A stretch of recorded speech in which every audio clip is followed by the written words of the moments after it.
It's all about coupons at Safeway. Get more than half off select Progresso and Campbell's soups. They're just 77 cents each. Safeway also has breakfast covered with General Mills cereals for $1.67, saving you a buck. Pay that same price for Kellogg's products, including Pop-Tarts and Nature Valley granola bars.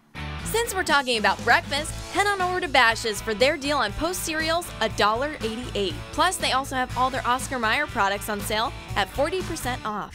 Thursday is the day to shop for meat deals at Food City. They have chicken drumsticks or thighs for 67 cents per pound. Pay $1.77 per pound for their cooked ham or turkey and their 73% lean ground beef. At Albertsons, get half off all their waterfront bistro shrimp. Plus, if you spend $100, you're going to get 10% off your entire bill. So stock up on strawberries. They're 88 cents for a 16-ounce container. The regular cost is $3 buckaroos. Speaking of fruit, Fry's has 6-ounce containers of blackberries for 99 cents each. That'll save you about $2. While you're there, grab red or black plums for 99 cents per pound. For more grocery deals, go to our website, abc15.com/smartshopper.